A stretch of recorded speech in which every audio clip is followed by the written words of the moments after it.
ಸೂಕ್ತ ರೀತಿಯಲ್ಲಿ ಭಾರತೀಯ ಜನತಾ ಪಕ್ಷ ಕಾರ್ಯನಿರ್ವಹಣೆ ಮಾಡ್ತಾ ಇಲ್ಲ ಅನ್ನೋ ಒಂದು ಆರೋಪ ಇದೆ. ಇದಕ್ಕೆ ಹಲವಾರು ಉದಾಹರಣೆಗಳು ಇದೆ ಸರ್. ಈಗ ಈ ಸರ್ಕಾರ ಕೂಡ ಒಂಥರ ಮೊಂಡು ಸರ್ಕಾರ, ಬಂಡ ಸರ್ಕಾರ. ನಾವು ಎಲ್ಲವನ್ನೂ ನೀವು ನೋಡಿದ್ದೀರಿ, ಸದನದಲ್ಲಿ ಹೋರಾಟವನ್ನು ಮಾಡಿದ್ದೀವಿ, ಆದರೆ ಯಾವುದೂ ಅಂತ್ಯ ಕಾಣ್ತಾ ಇಲ್ಲ. ನೀವು ಮೂಢ ವಿಚಾರದಿಂದ ಹಿಡಿದು ಎಲ್ಲಗಳನ್ನು ಕೂಡ ಅಸೆಂಬ್ಲಿಯಲ್ಲಿ ಸಮರ್ಥವಾಗಿ ಮಾಡಿದ್ರು ಕೂಡ ಬಹುಮತದ ಆಧಾರದ ಮೇಲೆ ಅವರಲ್ಲಿ ಪಾಸ್ ಮಾಡ್ಕೊತಾವ್ರೆ. ಏನು ಮಾಡ್ತೀರೋ ಮಾಡಿರಿ ಅಂತ ಹೇಳ್ತಾರೆ. ನಾವು ಸ್ಟ್ರೈಕ್ ಮಾಡಬೇಕಾಗಿರೋದೆಲ್ಲಿ? ಫ್ರೀಡಮ್ ಪಾರ್ಕಲ್ಲಿ. ಅದು ಎಷ್ಟು ಸರಿಯಲ್ಲಿ ಮಾಡಿದ್ರು ಕೂಡ ಅದು ಟೇಕಪ್ ಆಗ್ತಾನೆ ಇಲ್ಲ. ಅದೆಲ್ಲ ಕೂಡ ಅದು ಬಿಟ್ಟರೆ ಸದನದೊಳಗಡೆ ನಾವು ಮಾಡಬೇಕಾಗ್ತದೆ. ಇನ್ನೂ ಸ್ವಲ್ಪ ನಾವು ತಾವು ಹೇಳ್ದಾಗೆ ಸರಿ ಇದೆ, ಇನ್ನೂ ತೀಕ್ಷ್ಣವಾದಂಥ ಹೋರಾಟವನ್ನು ಮಾಡಬೇಕಾಗ್ತದೆ.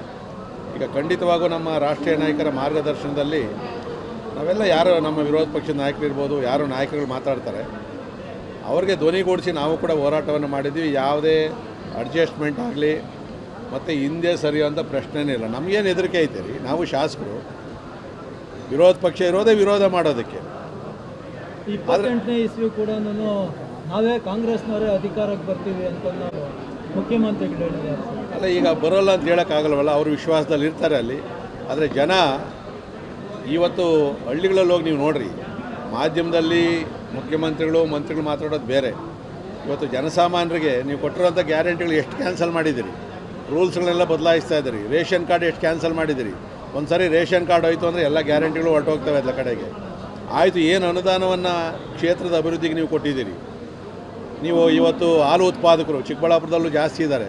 ಎಷ್ಟು ತಿಂಗಳಾಯಿತು ನೀವು ಅವರಿಗೆ ಅನುದಾನವನ್ನು ಕೊಟ್ಟು, ಅವ್ರ ಸಹಾಯಧನವನ್ನು ಕೊಡ್ತಾಯಿದ್ದಾರೆ. ಎಷ್ಟು ತಿಂಗಳಾಯಿತು ನೀವು ಕೊಟ್ಟು? 8 ತಿಂಗಳಾಗಿದೆ. ಅದರಲ್ಲಿ ಎಲ್ಲೈತೆ ದುಡ್ಡು ನಿಮ್ಮಲ್ಲೆಲ್ಲ ಕೂಡ? 10 ಲಕ್ಷ ಕೋಟಿ ಸಾಲ ಮಾಡಿಕೊಂಡು ಇವತ್ತು ಬರೀ ಬೊಗಳೆ ಬಿಟ್ಕೊಂಡು ಇವತ್ತು ಎತ್ತಿನ ಹೊಳೆ ಅಂತ ಹೇಳ್ಕೊಂಡು ಎಷ್ಟು ವರ್ಷದಿಂದ ನಡೆಸ್ತಾ ಇದ್ದೀರಿ ನೀವು?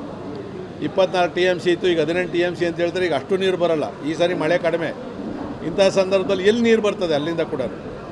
ಇವತ್ತು ಈ ಥರ ಭ್ರಷ್ಟಾಚಾರದ ಅಗರ ನಿಮ್ಗೆ ಗೊತ್ತಿರಲಿ. ಅದರಲ್ಲಿ ವಾಸ್ತವವಾಗಿ ಯಾವುದೇ ಕೆಲಸ ಕಾರ್ಯ ಮಾಡಬೇಕು ಅಂದರೂ ಕೂಡ ಇವತ್ತು ಡೆವಲಪರ್ಸ್ ಇರ್ಬೋದು, ಕಾಂಟ್ರಾಕ್ಟರ್ಸ್ ಇರ್ಬೋದು, ಉದ್ದಿಮೆದಾರರು ಇರ್ಬೋದು, ಒಂದು ರೀತಿ ಭಯಭೀತರಾಗವ್ರೆ ಅವರು. ಯಾಕಂದರೆ ಅವ್ರು ದುಡ್ಡು ಕೊಡೋಕ್ಕೆ ಆಗ್ತಾಯಿಲ್ಲ ಅವ್ರ ಕೈಯಲ್ಲಿ. ಇದೆಲ್ಲ ಕೂಡ ಅನುಭವ ಆಗಿರ್ತಕ್ಕಂಥದ್ದು. ಅವರು ಮಾಧ್ಯಮದಲ್ಲಿ ಹೇಳೋದೊಂದು, ಇಲ್ಲಿ ಹೊರಗಡೆ ನಡೀತಾ ಇರ್ತಕ್ಕಂಥದ್ದೊಂದು. ವಾಸ್ತವ ಇವತ್ತು ಜನ ಆಕ್ರೋಶಗೊಂಡಿದ್ದಾರೆ. ಇವತ್ತು ಏನಾದರೂ ಕೂಡ ಜನರಲ್ ಎಲೆಕ್ಷನ್ ಆದರೆ, ನಾನು ಹೇಳೋದು ಬೈ ಎಲೆಕ್ಷನ್ ಅಲ್ಲ, ಜನರಲ್ ಎಲೆಕ್ಷನ್ ಆದರೆ ಅವ್ರು ಮಣ್ಣು ಮುಗ್ತಾರೆ. ಇವತ್ತು ಬೆಂಗಳೂರು ಎಲೆಕ್ಷನ್ ಮಾಡೋದಕ್ಕೆ ಇನ್ನೂ ಮೀನಾಮೇಷ ಎಣಿಸ್ತಾವ್ರೆ. ಇವತ್ತು ಸುಪ್ರೀಂ ಕೋರ್ಟ್ ಹೇಳೈತೆ ಆಗಸ್ಟ್ ಒಳಗಡೆ ಎಲೆಕ್ಷನ್ ಮಾಡಬೇಕು ಅಂತ. ನಿಮ್ಮ ತಾಕತ್ತಿದ್ರೆ ಬೆಂಗಳೂರ್ದು ಎಲೆಕ್ಷನ್ ಮಾಡಿ. ಗ್ರಾಮ ಪಂಚಾಯತಿ ಎಲೆಕ್ಷನ್ಗಳಿಲ್ಲ, ಜಿಲ್ಲಾ ಪಂಚಾಯತಿ, ತಾಲೂಕು ಪಂಚಾಯತಿ ಇವತ್ತೆಲ್ಲ ಡಿಲಿಮಿಟೇಷನ್ ಎಲ್ಲ ಆಗಿದ್ದರೂ ಕೂಡ ಇನ್ನೂ ಕೂಡ ಎಲೆಕ್ಷನ್ ಮಾಡ್ತಾಯಿಲ್ಲ. ಇವತ್ತು ಇಡೀ ಒತ್ತಡ ಒಬ್ಬ ಶಾಸಕರ ಮೇಲೆ ಬೀಳ್ತಾ ಇದ್ದಾರೆ. ಇವತ್ತು ಕಾಂಗ್ರೆಸ್ ಶಾಸಕರೇ ಬಾಯಿ ಬಡ್ಕೊತಾರೆ. ನೀವು ನೋಡಿರ್ಬೋದು ಎಷ್ಟೆಷ್ಟು ಜನ ಸರ್ಕಾರದ ವಿರುದ್ಧ ಮಾತಾಡೋರೆ. ಅನುದಾನ ಇಲ್ಲ ನಮಗೆ, ಈ ಥರ ಎಲ್ಲವನ್ನೂ ಮಾತಾಡೋದು ನಾವಲ್ಲ, ಆಡಳಿತ ಪಕ್ಷದವರು ಕೂಡ ಅವರೇ.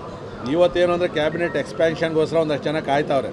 ಒಂದು ಸಾರಿ ಕ್ಯಾಬಿನೆಟ್ ಎಕ್ಸ್ಪ್ಯಾನ್ಷನ್ ಆದಮೇಲೆ ಇವರಲ್ಲಿ ವಿಪರೀತವಾದಂಥ ಜಗಳ ಶುರುವಾಗ್ತದೆ. ಈಗಾಗಲೇ ಸನ್ಮಾನ್ಯ ಸಿದ್ದರಾಮಯ್ಯನವರನ್ನು ಏಕಾಏಕಿ ಏನು ದೆಹಲಿ ಕರೆಸಿ ಅವ್ರನ್ನ ರಾಜೀನಾಮೆಯನ್ನು ಕೊಡಿಸಿದ್ರು. ಒಳಗೊಳಗಡೆಗೆ ಆಕ್ರೋಶ ಮಡುಗಟ್ಟಿದೆ. ಮುಂದಿನ ದಿನಗಳಲ್ಲಿ OBC ಮತಗಳಂತೂ ಭಾಳ ತೀವ್ರವಾಗಿ ಕಾಂಗ್ರೆಸ್ಸರಿಗೆ ಹೊಡೆತ ಕೊಡ್ತದೆ. ಇದು ನಾವು ಕೂಡ ಕ್ಷೇತ್ರ ಸುತ್ತಾ ಇರ್ತೀವಿ, ಜನಸಾಮಾನ್ಯರು ಮಾತಾಡ್ತಕ್ಕಂಥ ವಿಚಾರ. ಸಂಸದರು ಯಲಹಂಕದಲ್ಲಿ ಒಂದು